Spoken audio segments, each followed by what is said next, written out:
pasemos a...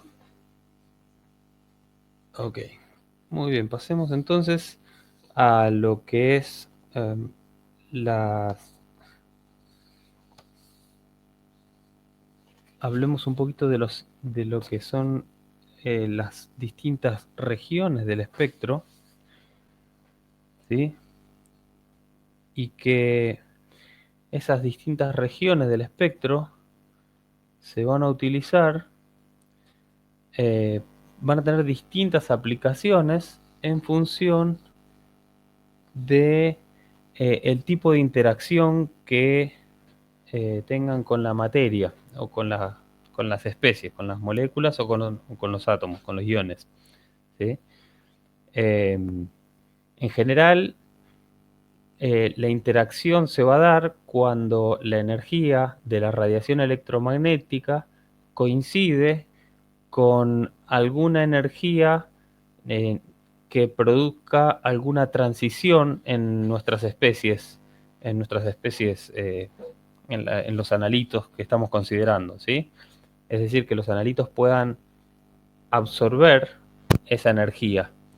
Entonces, si la energía de la radiación coincide exactamente con una transición energética, cambio de algún estado electrónico, algún estado vibratorio, algún estado de configuración electrónica, entonces el analito va a tener una alta probabilidad, una mayor probabilidad de absorber esa luz. Bueno, además tiene que ocurrir que el fotón esté dirigido y que colisione, por decirlo de alguna manera, con la especie de la que estoy hablando, ¿no? Entonces, si coinciden las energías, va a haber la máxima probabilidad de que ocurra esa absorción.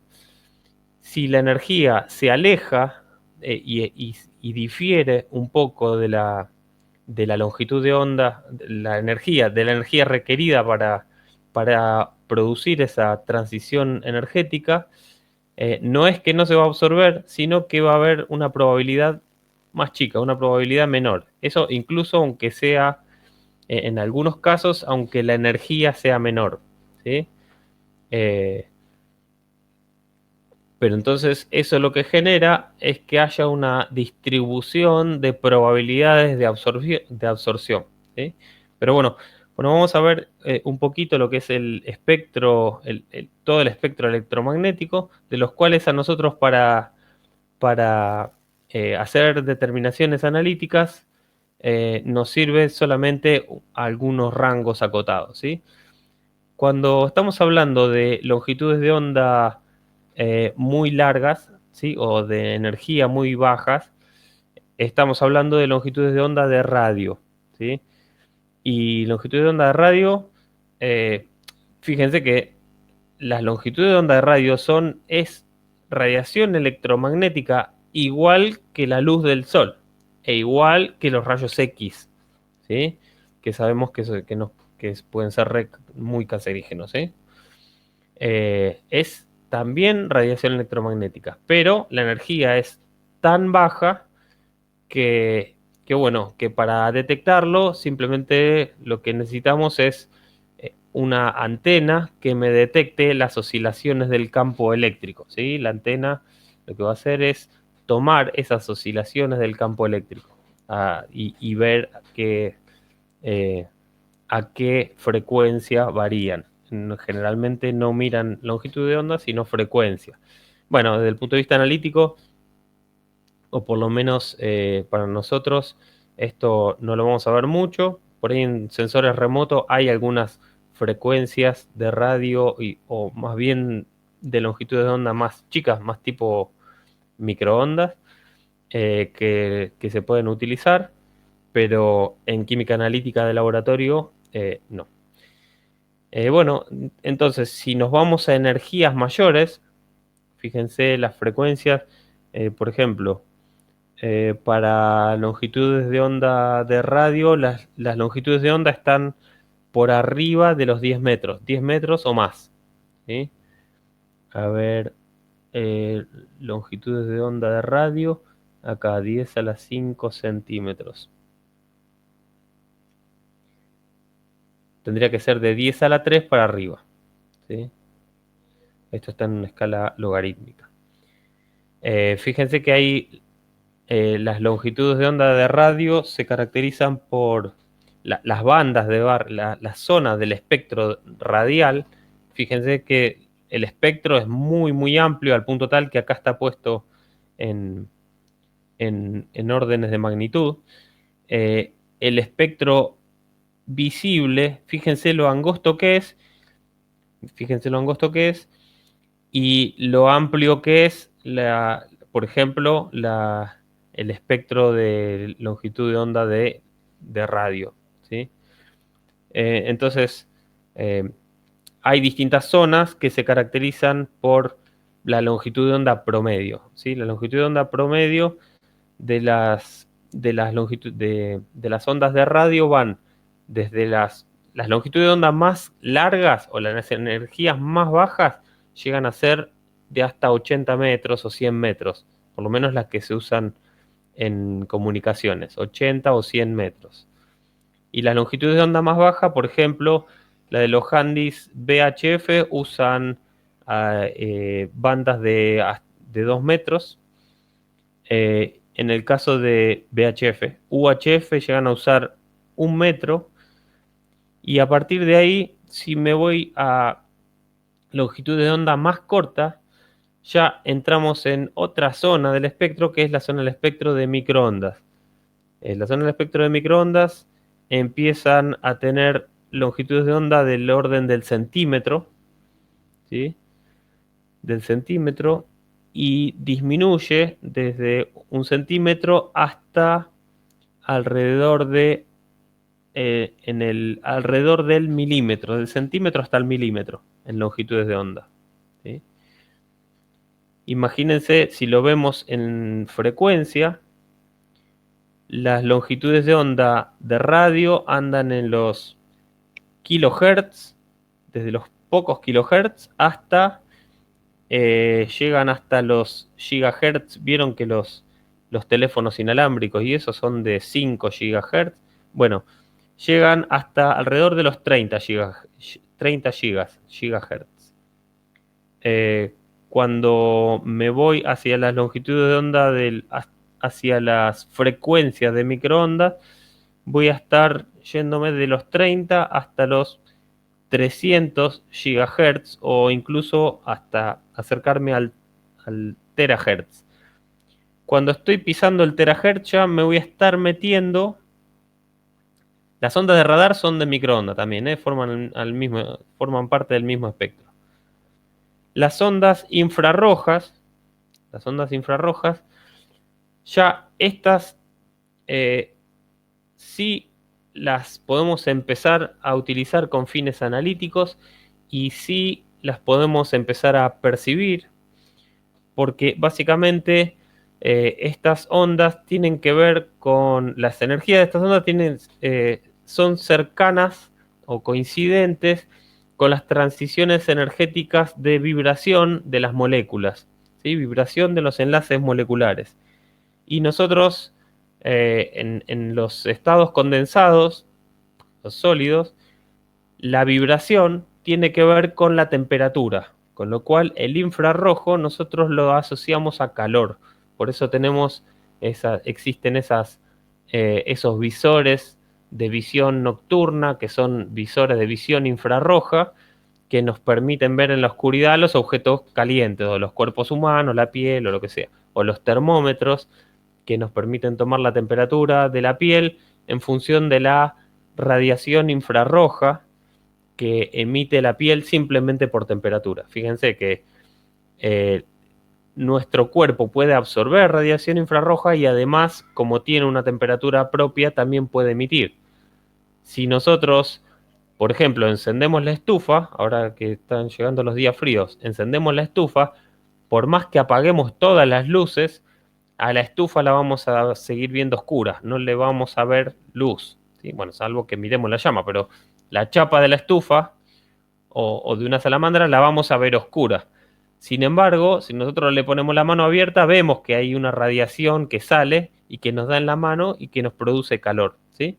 Así que no la podemos ver con el ojo, pero sí podemos percibir la radiación.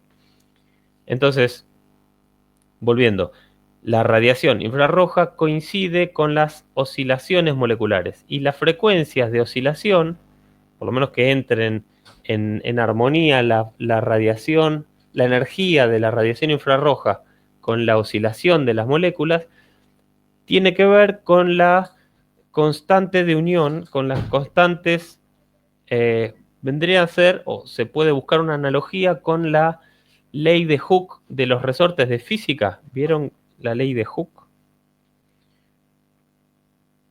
La ley de Hooke dice que... A ver dónde está. Esto será por escribir. Insertar cuadro de texto.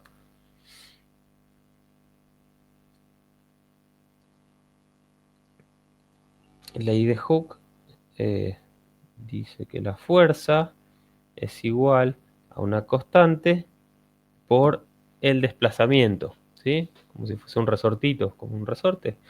Bueno, y la constante del resorte en una molécula tiene que ver con la fuerza de los enlaces sigma directamente entre átomos, ¿sí? Entonces, bueno, un tipo de oscilación es la oscilación de estiramiento y acortamiento de los enlaces en moléculas que tienen estructuras con varias moléculas, por ejemplo, en las moléculas orgánicas que tienen, como la molécula que veíamos hoy, que tienen oxidrilos, hidrógenos, y bueno, tienen varios grupos, es posible encontrar oscilaciones no de estiramiento y acortamiento de enlaces, sino de torsión. Por ejemplo, si de un átomo tenemos dos grupos enlazados, esos grupos pueden juntarse, abrirse y cerrarse, o pueden estirarse uno y acortarse el otro, y volver, y estirarse el otro y acortarse el uno.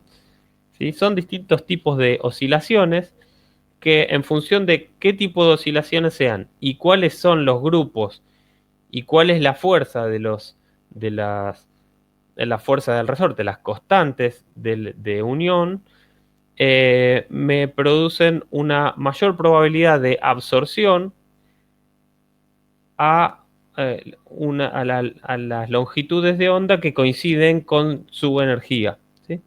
De manera tal que yo puedo atravesar mi muestra con una radiación infrarroja determinada y ver cuánto se absorbió de esa radiación infrarroja de longitud de onda determinada, ver del otro lado cuánto cruzó, ¿sí? Y en función de eso, poder determinar cuál es la cantidad de ese analito que tengo, ¿sí? Bueno, infrarrojo.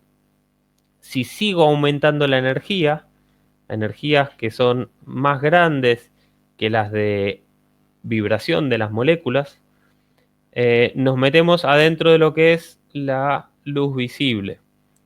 Y si ustedes agarran un alambre y prueban de calentarlo en el fuego, van a ver que eso da una distribución de emisión, de una distribución de intensidades, en donde según la temperatura puede estar pisando la distribución de intensidades, puede estar pisando el rojo.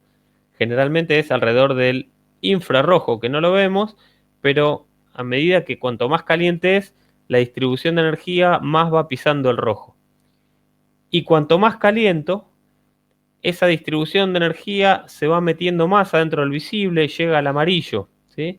Y entonces el alambrecito, cuanto más caliente está, lo voy a ver, si está muy frío lo veo apenas rojo, después lo empiezo a ver más naranja, más amarillo, hasta que finalmente lo puedo llegar a ver blanco, que es el caso de las lamparitas con filamento de tungsteno, ¿sí? Las lamparitas no es otra cosa que una resistencia que a través de electricidad se pone, entre comillas, al rojo vivo, en realidad se pone blanco y nos da luz blanca. Eso quiere decir que tiene una distribución de calor que ya se mete adentro del visible, ¿sí? No solo emite calor, sino que además emite luz en todo el espectro visible, ¿sí? Bueno, el espectro visible llega desde los 900 arriba llega desde los 850 o 900 nanómetros, son las longitudes de onda más largas. En el medio está el color verde, acá está, como está en órdenes de magnitud, está un poco corrido para abajo, pero en el medio está el verde, ¿sí? Alrededor del 525 creo que, o 530. Y si seguimos aumentando la energía o disminuyendo la longitud de onda, llegamos al límite del visible, que está alrededor de 450 nanómetros. 450 nanómetros vendría a ser 0,45 de micra, ¿sí? 0,45 de micra, 450 nanómetros. Bueno, si seguimos aumentando la energía, cuando estamos ahí dentro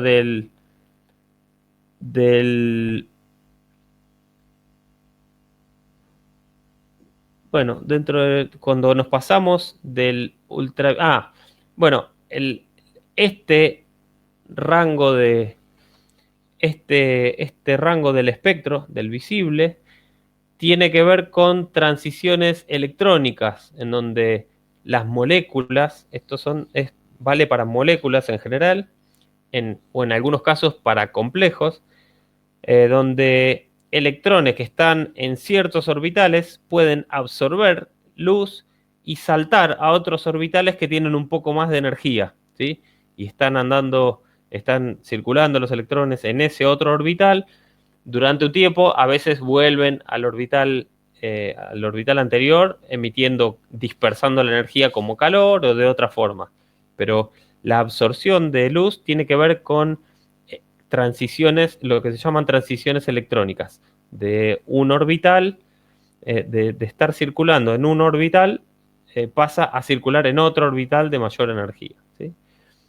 Bueno, cuando nos vamos hacia el ultravioleta y cruzamos hacia el ultravioleta, donde ya nosotros empezamos a no percibir más la radiación, para nuestros ojos es invisible, seguimos teniendo este tipo de transiciones, la energía sigue coincidiendo con las transiciones electrónicas, pero bueno, a medida que vamos hacia longitudes de onda cada vez más bajas, desde el ultravioleta cercano hacia el ultravioleta lejano, o hacia el del UVA, que es el UV cercano, hacia el UVB, que es la radiación ultravioleta de longitud de onda más baja o energía más alta, las energías empiezan a coincidir no solo con transiciones electrónicas entre orbitales moleculares, transiciones electrónicas de baja energía, sino que ya empezamos a meternos, sobre todo llegando hacia los 200 nanómetros, empiezan a coincidir las energías con las energías de transiciones electrónicas directamente de más alta energía. Por ejemplo, una de las transiciones electrónicas de más alta energía que hay son las transiciones electrónicas de cambiar, mover un electrón desde un orbital sigma enlazante. ¿Vieron cómo es? Las moléculas están enlazadas. Por ejemplo, si yo tengo un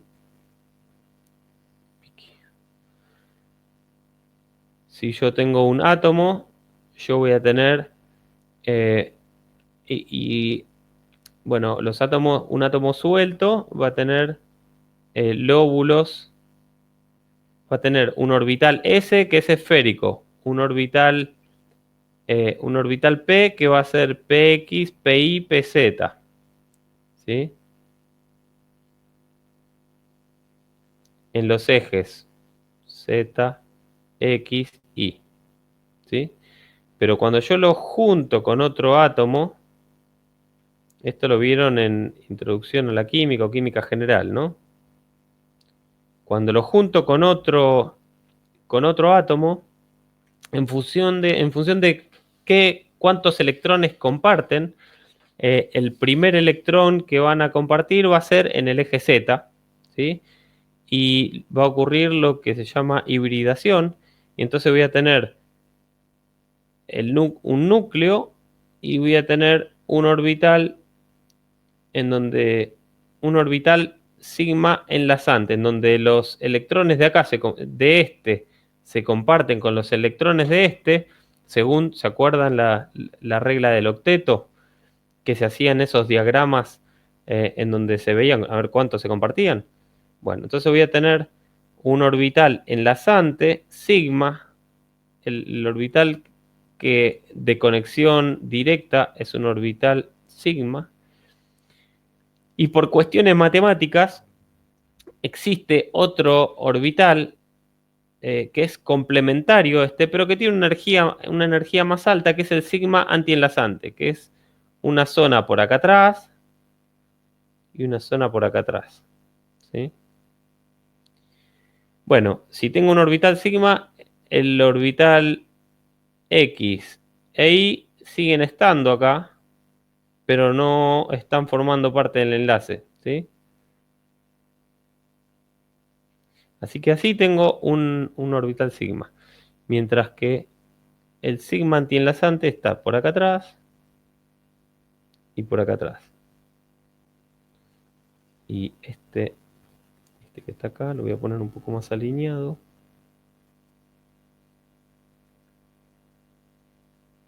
También voy a poner en color gris. Voy a tener el sigma antienlazante por acá y el sigma antienlazante por acá. Sigma antienlazante se anota, los antienlazantes se anotan así con una estrellita. ¿Sí? Y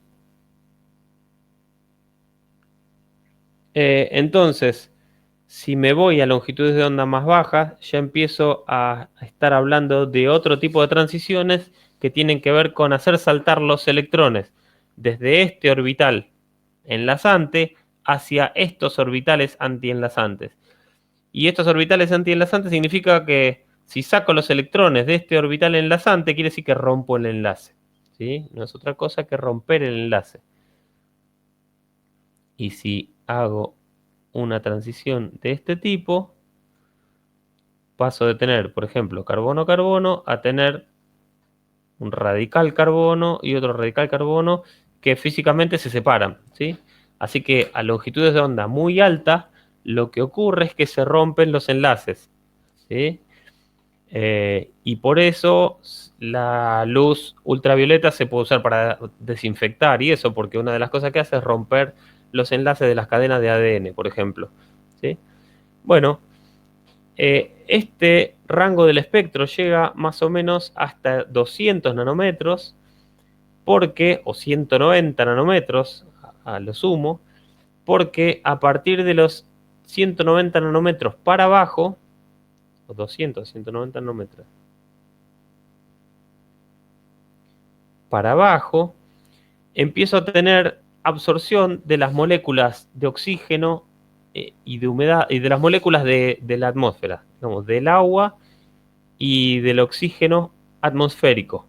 Entonces, si yo quiero incidir con radiación ultravioleta de longitud de onda menor a 190 nanómetros con mi muestra, lo tengo que hacer teniendo un equipo que esté sin aire, ¿sí? Que esté al vacío, ¿sí?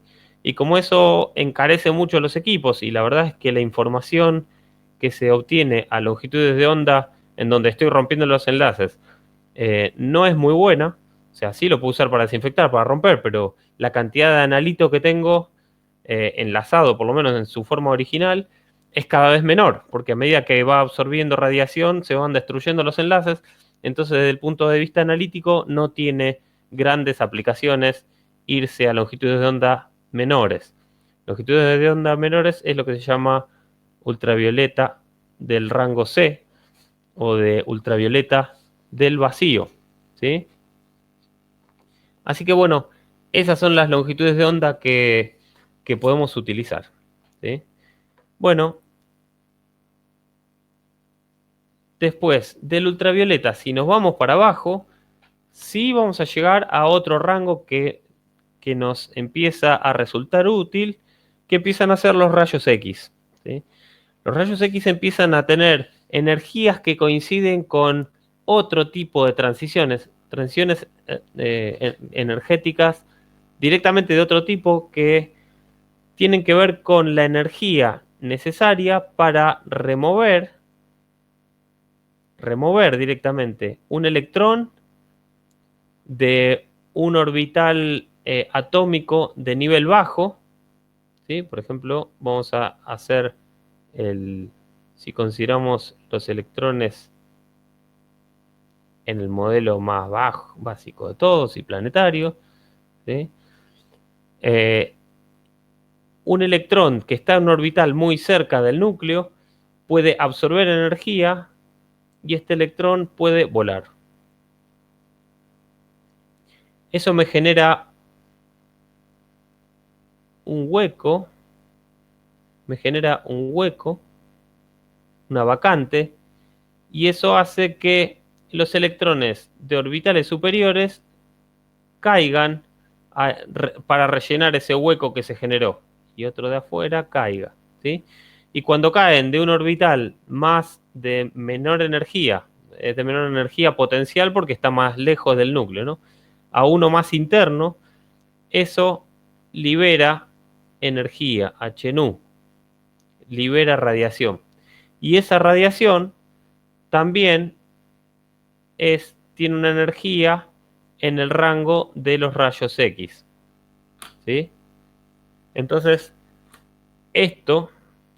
remover un electrón de las capas más bajas y que se produzca una cascada de electrones y que esa cascada de electrones produzca emisión de radiación ultravioleta, de rayos X, es lo que se llama fluorescencia de rayos X. Y que lo vamos a ver más adelante también. Así que esto tiene una aplicación bastante importante, por cierto, ¿sí? Bueno, de los rayos X para abajo, ya nos vamos a los rayos gamma y a los rayos cósmicos, y eso sí que no tiene más aplicación. ¿Ok? ¿Hasta acá alguna pregunta?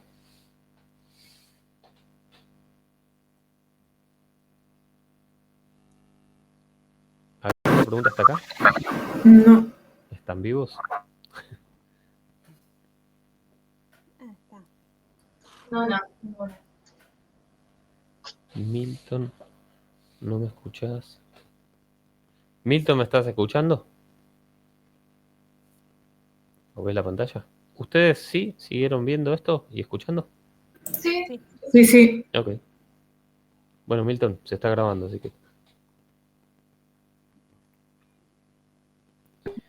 Así que bueno, entonces vayamos a la clasificación a la clasificación general de los métodos de análisis, los métodos analíticos basados en UV visible, en espectrofotometrías. Bueno, por un lado tenemos en la absorción de luz o en la interacción de la muestra con radiación electromagnética, hablando con propiedad. En primer lugar, tenemos las fotometrías. Aquí. Fotometrías. La fotometría, en una fotometría lo que se hace es medir la intensidad de radiación absorbida o emitida por analitos en una cantidad determinada de muestra, o por los analitos, ¿sí? En general, la radiación a la que se mide la intensidad de la radiación, suele tener un cierto intervalo espectral acotado, ¿sí? Pero acotado, pero es un intervalo relativamente amplio, ¿sí? En general se utiliza para hacer análisis cuantitativo, es decir, en la fotometría yo lo que hago es medir. Yo tengo un espectro, una zona del espectro, donde tengo intensidad versus longitud de onda, que es lo que vamos a ver en esta primera parte. Y, por ejemplo, puede ser que mi especie absorba, tengo un gráfico de absorbancia que sea, no sé, así, así, así, ¿sí?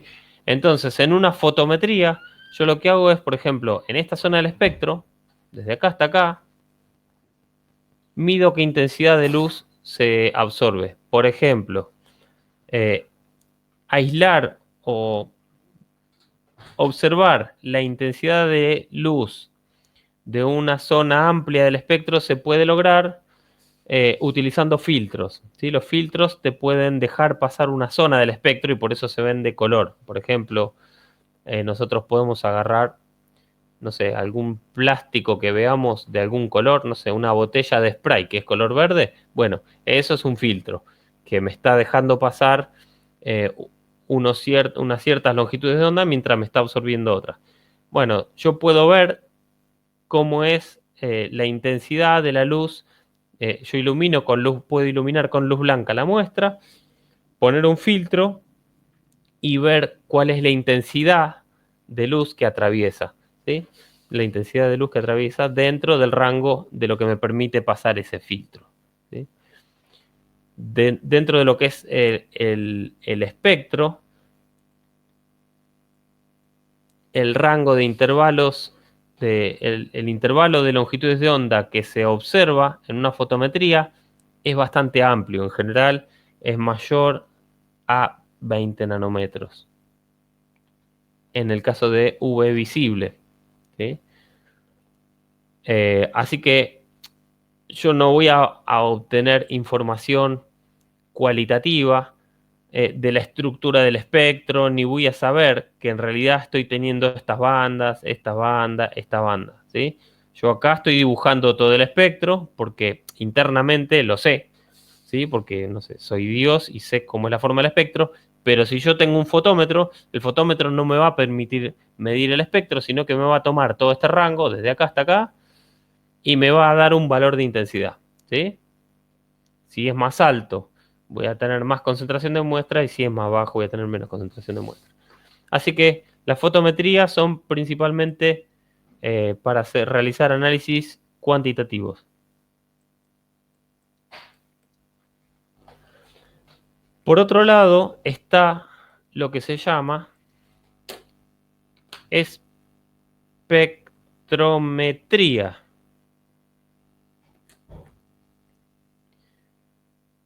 ¿Qué es una espectrometría? Bueno, la palabra lo indica, es la medida del espectro, es la determinación de los espectros. Es decir, que yo voy a poder agarrar y voy a poder determinar, por ejemplo, intensidad versus longitud de onda y determinar cuál es la forma del espectro y voy a obtener las bandas, ¿no? Entonces voy a poder decir, mira, acá hay una banda que coincide con esta longitud de onda, acá hay otra banda que coincide con esta longitud de onda y acá hay otra y acá hay otra. Y esta zona de las longitudes de onda coinciden con tal grupo y esto con tal otro y esto con tal otro, ¿sí? Entonces me va a poder dar información sobre la molécula o sobre las especies que voy a estar analizando ahí. Y por ahí, si vuelvo a repetir el espectro, en vez de darme eso, me da la misma forma, pero un poco más arriba. Y por ahí, si vuelvo a repetir el espectro, me da lo mismo, pero me lo da más abajo. ¿Por qué? Porque por ahí la naturaleza de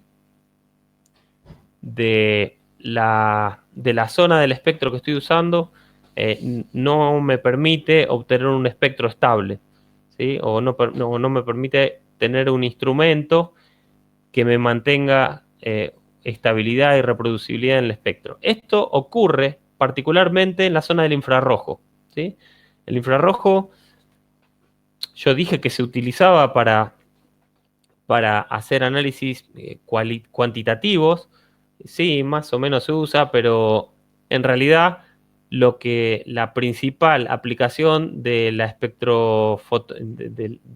de los métodos espectrométricos en el rango UV visible, en el rango infrarrojo, es la espectrometría, es la obtención de espectros para ver qué bandas de absorción o qué bandas de intensidades hay, pero no para determinar, para hacer análisis cuantitativos en función de las alturas de esas bandas, porque los espectros se modifican mucho a lo largo del tiempo. Es decir, que no se mantienen las calibraciones a lo largo del tiempo. No hay una estabilidad de la calibración. Entonces, calibrar y medir se me complica, ¿sí? Básicamente, piensen que estamos en la zona dijimos, en donde las transiciones energéticas coinciden con las vibraciones y las vibraciones coinciden con la temperatura. Entonces, lo que ocurre es que la temperatura, las muestras toman calor del medio ambiente o pierden calor muy fácilmente, ¿sí? Entonces, la forma de los espectros se mantiene, pero las alturas varían, ¿sí? Entonces, esto se usa para obtener espectros, pero no tanto para hacer análisis cuantitativo, sino más bien para hacer análisis cualitativo, ¿sí? Es espectrometría. Bueno, pero finalmente sí hay lo que se llama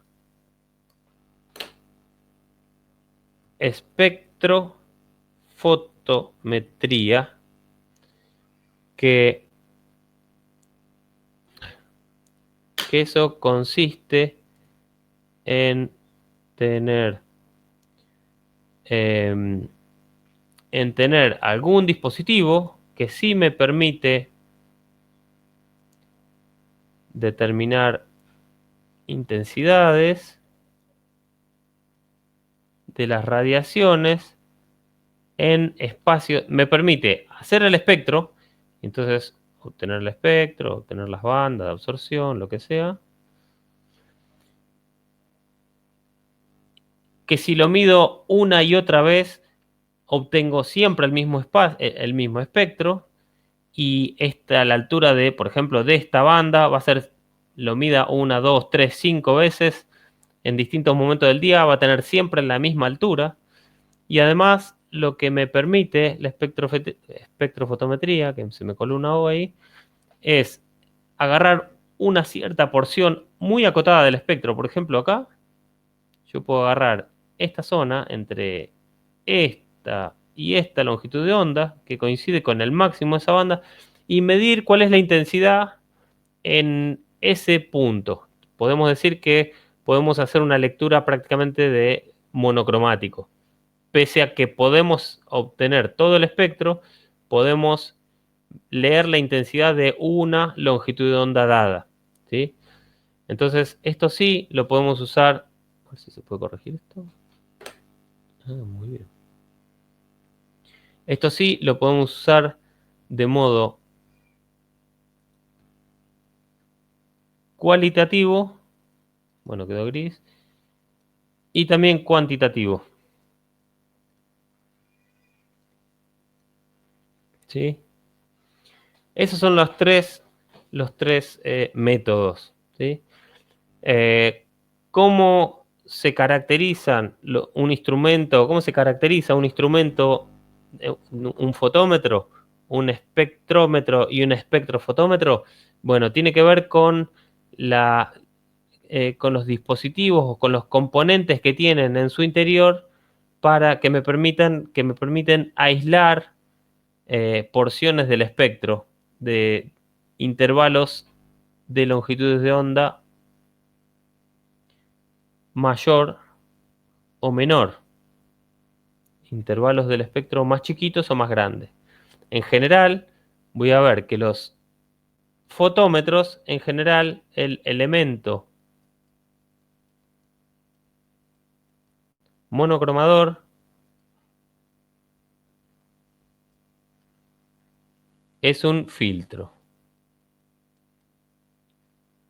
Un filtro como la botella de spray o algo un poco más refinado, en función de la longitud de onda, la zona del espectro que quiere aislar, pero no más que eso. En algún momento se utilizó prisma, pero prisma es un poco más refinado que un filtro y además es más caro que otros, que los que se utilizan en espectrofotometría. En espectrofotometría el elemento monocromador generalmente es una red de difracción.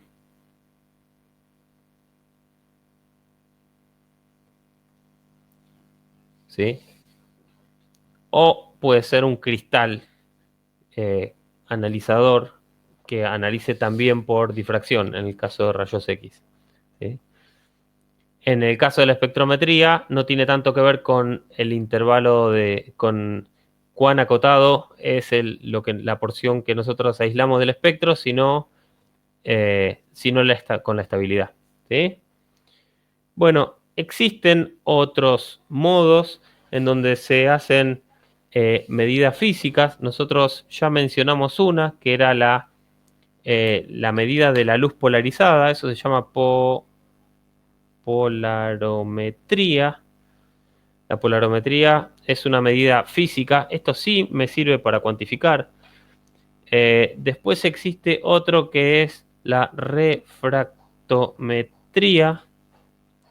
En la refractometría lo que se hace es medir cuál es el índice de refracción de soluciones, y esto también se puede usar para cuantificar. Generalmente se usa, por ejemplo, para mezclas de solventes. Si yo tengo, no sé, benceno mezclado con acetona, la proporción de acetona que tenga, va a tener que ver con me va a cambiar el índice de refracción, me va a cambiar la velocidad a la que viaje la luz por ahí adentro. ¿Sí? A veces también se mide el índice de refracción para medir, por ejemplo, cantidad de azúcares que hay en el mosto cuando alguien cocina cerveza. O sea, cuanto mayor o menor cantidad de azúcar tenga, me va a cambiar, no solo me va a cambiar, como vimos antes, el ángulo de la luz polarizada, sino que también me va a cambiar el índice de refracción. ¿Por qué? Porque estoy hablando de concentraciones realmente grandes, muy grandes. Lo mismo cuando tengo mezclas de solventes, estoy hablando de 5, 10, 50, dentro del rango de porcentajes, ¿no? Entre 1 y 99%. Mientras que, bueno, la polarometría o la espectrofotometría puede utilizar generalmente concentraciones mucho más bajas, ¿sí? Bueno, a ver, existe otro más, que es la difractometría. En la difractometría se pueden medir los patrones de difracción de la luz. O sea, se incide con una luz generalmente monocromática, luz, o en algunos casos con radiación electromagnética, o en algunos casos con algo parecido a la luz, o algo que se comporta de manera parecida, que son los electrones. Con los electrones, vieron que antes mencionamos que las ondas electromagnéticas, la luz, tiene un comportamiento dual entre onda y partícula. A veces lo tratamos como onda, o se comporta, o lo podemos interpretar como si fuese una onda, y a veces lo podemos interpretar y podemos explicar su comportamiento como si fuese una partícula que se llama fotón, ¿sí? Y que colisiona. Bueno, en el caso de los electrones pasa algo parecido. El electrón sí sabemos que es una entidad puntual, pero el fotón es tan pequeño que si disparamos con fotones, con electrones, también se puede comportar como una onda. Y a la velocidad, dependiendo de la velocidad con la cual le disparo los electrones, esos electrones van a tener distintas energías, ¿sí? Y eso lo puedo manejar yo de manera electrónica, ¿sí? Y bueno, esto se utiliza, por ejemplo, para generar en los átomos transiciones electrónicas que coinciden energéticamente con las transiciones energéticas, con las energías de las radiaciones de rayos X. Y también coincide con las transiciones electrónicas, o con la energía que necesito para arrancar electrones de las capas inferiores hasta distancias infinitamente alejadas del núcleo, o sea, para ionizar, y que se produzcan estas cascadas de electrones. Entonces, esto que yo les mencioné antes como fluorescencia de rayos X, o sea, incidir con rayos X, para después que la cascada de electrones hacia niveles inferiores vacantes me emita en la zona de los rayos X, también se puede hacer incidiendo con electrones. ¿Sí? Yo incido con electrones y el impacto de esos electrones de alta energía me eliminan electrones de niveles inferiores y también me produce fluorescencia de rayos X. Es una fluorescencia de rayos X inducida por electrones. ¿Sí? Y bueno, y como se comporta también como onda, a veces también lo damos en esta sección de métodos ópticos, pero más adelante. ¿Ok? Y bueno, entonces, y otra opción es impactar con fotones o con electrones en, en cristales, por ejemplo, en ciertos minerales, y en función de los ángulos a los que se difractan, se dispara con haces de fotones o de electrones con un determinado ángulo y una determinada energía, y en función de de las distintas capas y la estructura cristalina que tiene, se van a generar patrones de difracción que generalmente se utilizan de rayos X, pero también pueden ser con electrones, y, y los patrones de difracción de rayos X me dan información sobre la estructura cristalina, o sea, me da información respecto de qué cristal y qué orientación y qué estructura cristalina tiene.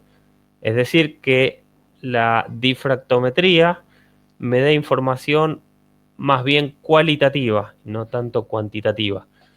Y eso es porque generalmente no se puede controlar muy bien uh, cuánto de la muestra se excita con lo que yo le estoy tirando, con un ángulo determinado, ¿sí?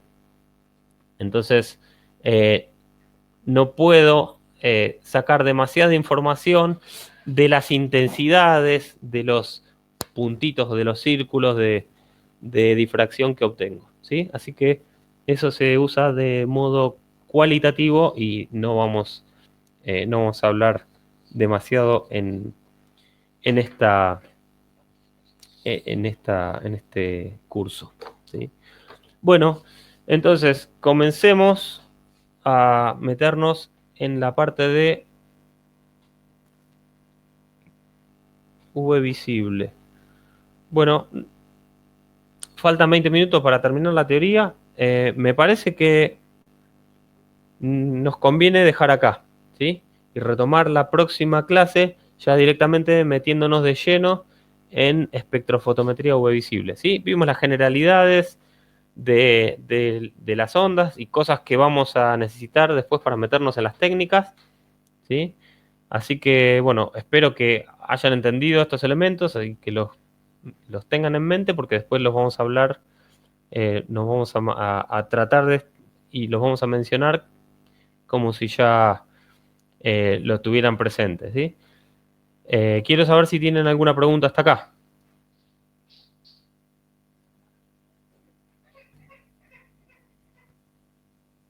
Profe. Sí. Bueno, más o menos todo esto que Te escucho muy bajito. ¿Puedes hablar más cerca del sí. micrófono? Ahí está. Que si Ahora todo sí. esto de la espectrofotometría y lo de la luz polarizada y eso sería equivalente a lo que nosotros hacíamos en Mine para determinar un mineral. Y sacábamos los de las longitudes de onda, las diferencias, hacíamos los del índice de difracción y todo eso. ¿Es como equivalente o varía mucho de lo que es el ¿Cómo es microscopio lo que óptico? hacían? No sé lo que hacían. Ah, vale. Cuando mirábamos con el microscopio óptico teníamos la luz blanca más el analizador y íbamos viendo cuando cambiaba de máxima iluminación a mínima iluminación, y de ahí sacábamos un índice de la diferencia de las longitudes de onda. Y a partir de eso nos servía también para determinar un mineral. Quería saber si era más o menos lo mismo, porque cuando hablábamos de lo de los carbonos La verdad y que lo no de lo los sé. La verdad que no sé qué es lo que hacen. Me voy a interiorizar un poquito en eso, porque tal vez sea absorción UV visible, pero con un microscopio. Sacarle un espectro o medir a longitudes de onda determinadas para caracterizar si se trata a longitudes de onda determinadas fijas que te permitan clasificar los minerales.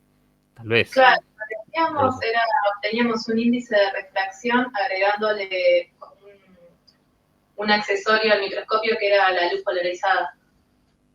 Índice de refracción es otra característica diferente, ¿no? El índice de refracción, eh, sí, el índice de refracción te puede caracterizar un mineral, sí. Pero lo que tenés que estar seguro es que vos le medís el índice de refracción y mirás en una tablita con qué mineral te coincide, ¿no? No sé si hacían eso. Sí. ¿Sí? Bueno, y el índice de refracción tiene que ver con la longitud de onda. O sea, los índices de refracción no son todos iguales. Bueno, yo no lo mostré, pero a ver, por ejemplo, refracción index. Yo le preguntaba porque cuando hablaba de los azúcares y eso, como que me cuesta entenderlo desde lo molecular o Claro. cosas así, pero nosotros hablábamos de minerales que eran isótropos o anisótropos. ¿Por qué? Porque las velocidades se daban iguales, entonces daba luz oscura. Y si había alguna diferencia de luz, podíamos ver una Claro. imagen. Entonces, como en mi cabeza estaba haciendo esa equivalencia, pero no sabía si era lo mismo el microscopio óptico y los principios que usábamos ahí a lo que estábamos explicando. La verdad que no sé, tendría que averiguar qué es lo que hacían, si lo hacían a distintas longitudes de onda, pero fíjate que ¿se ve la pantalla? ¿Sí? Sí. Fíjate que el índice de refracción los índices de refracción tienen un comportamiento, no son constantes, sino que tienen un comportamiento con la longitud de onda. Esto está en micras, así que, por ejemplo, esto 0,4 micras son 400 nanómetros. Y 0,8, o sea, más o menos esta franja que está pintada acá es el espectro UV visible, el espectro visible, ¿sí? Entonces, si vos mirás, medís a longitud de onda más baja y a longitud de onda más larga, el índice de refracción, si te puede dar una idea, primero que el índice de refracción, el valor de índice de refracción a una determinada longitud de onda te sirve para caracterizar si es una fluorita, borosilicato o lo que sea, ¿no? O vidrios, estos flint son vidrios, ¿no? Crown, estos son éteres corona, bueno, no sé. Estos son vidrios. Tenés gráficos similares a estos para minerales. Entonces, sí te sirve para caracterizar. Sí te sirve para caracterizar. Y si lo medís en otro punto, hay una fórmula, una ecuación que ajusta estos puntos. Sí, te serviría para caracterizar. No sé si es exactamente eso lo que hacían. Y la posibilidad de usar microscopio, sé que con un cristalito muy chiquito lo puedas caracterizar, ¿no? Puedas saber qué tipo de cristal es, pese a que su tamaño sea muy pequeño. No sé, me imagino, ¿eh? ¿Esto dónde lo hacían? Mineralogía. Voy a preguntarle al profesor o a la profesora de mineralogía, a ver qué hacen. La verdad que no lo sé. Bueno, yo decía como para asumirlo como algo práctico que ya había hecho, entonces como que se me parecía y me resultaba más Claro, fácil. Es una medida física, la medida del índice de refracción, lo mismo que la medida de la luz polarizada. También trabajaron, Jessy. Y con luz polarizada, ¿para qué trabajaron? Usábamos la luz polarizada plana o así. Y era para ver cómo cambiaba. Porque sí, sí. Ah, bueno, pero ahí no medían cómo la muestra gira el ángulo de la luz polarizada, porque de hecho los minerales en general no modifican el ángulo de la luz polarizada. Pero sí, cuando se quieren medir ángulos de índice de refracción, se usa una polarización definida. Se usa una luz de una longitud de onda muy determinada. Generalmente se usa una luz de sodio, que es una luz de mercurio, creo que es de 230 nanómetros, creo que es, simplemente porque la lámpara es muy barata. Una luz de mercurio, una lámpara de mercurio de baja presión te da un pico de una longitud de onda muy definida, o por lo menos hace muchos años se puede utilizar esa lámpara. Y bueno, te da una luz monocromática definida, accesible para cualquiera, ¿sí? Además, encima, esa luz coincidía con el máximo de absorción de los anillos bencénicos, que en la naturaleza se encuentran un montón, entonces servía para un montón de cosas. Entonces se difundió mucho el hecho de usar lámparas de mercurio de baja presión.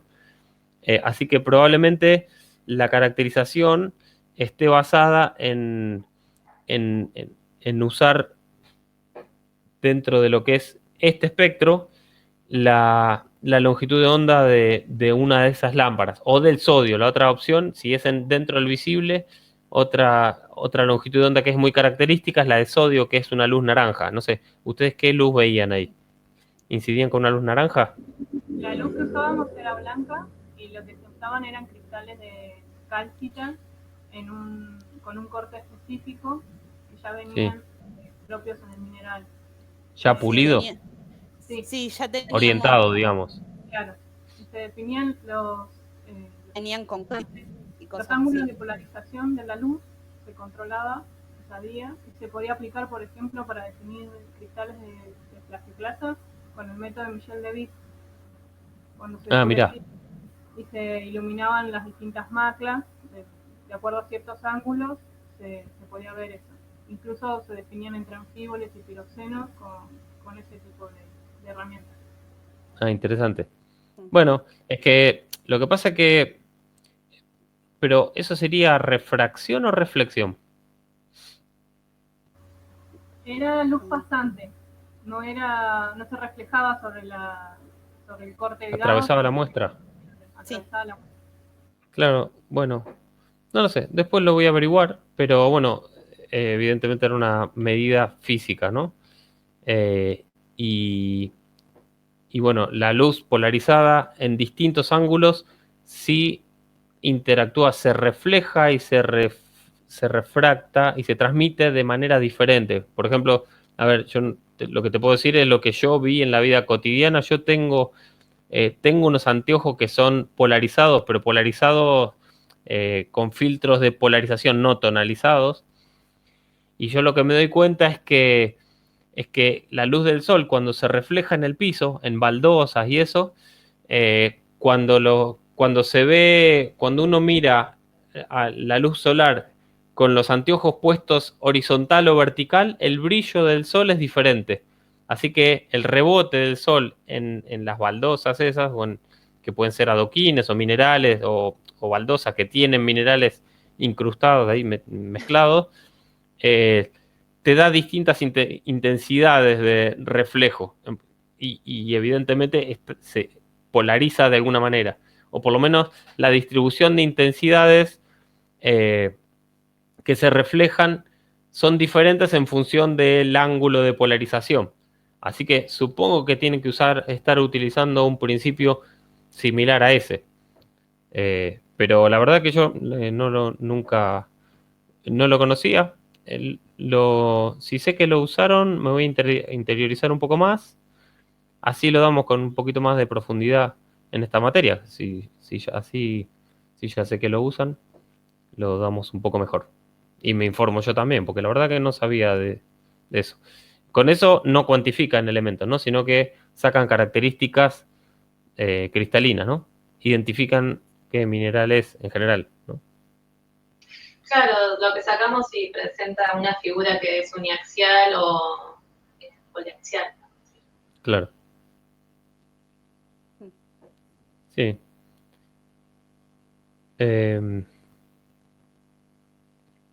Una platina que respecto de la orientación, para Era orientar, otro microscopio, Toda la luz era otro de los microscopio minerales. para opacos igual. que en vez de ser de transmisión sería de reflexión o algo así, o dispersión. No sé, la verdad que no lo sé. Era un microscopio óptico y lo que le agregábamos era una Un lente de accesorio. ver, algo así se llamaba, chicas, no me acuerdo muy bien, que era lo que generaba la figura de interferencia. Una lente de, ¿cómo se llama? Beltrán. Bertrand, no me acuerdo. Es hace tanto, yo la cursé hace bastante. Y con eso generábamos las figuras que nos permitía clasificarlo. Ustedes lo que sí tienen que hacer es iluminar, y luz blanca además, de todas las longitudes de onda. Igual para los minerales opacos usábamos, era otro microscopio que era un caicógrafo, algo así, que la luz venía de arriba y medía la reflexión. Ah, mira. Sí, yo por lo que veo, lo que obtienen es un parámetro físico general, ¿no? Como es el índice de refracción o ángulos pero no obtienen eh, características que me permitan decir qué analito es. No me permite decir qué concentración de calcio o qué cantidad de calcio tiene. No. Sí, qué mineral es, ¿no? Para tener una idea. Por eso son medidas físicas. Es como medir la temperatura, ¿no? De algo. Si yo puedo saber qué estado térmico tiene, pero no sé qué enfermedad tengo, ¿no? Pasa con la conductividad. Puedo saber si conduce más o menos, pero no puedo saber cuáles son los componentes o los iones que me conducen la electricidad. Por eso no nos metemos tanto. Pero bueno, yo voy a averiguar y después, bueno, después veo si vale la pena dar con un poco más de profundidad acá en esta materia o no. Bueno, les agradezco la información. Bueno, ¿tienen alguna pregunta más? Vamos, sáquense todas las dudas ahora. Ya pueden empezar con los prácticos, con el primer seminario de repaso, el viernes. ¿Sí? Bueno, voy a detener la grabación.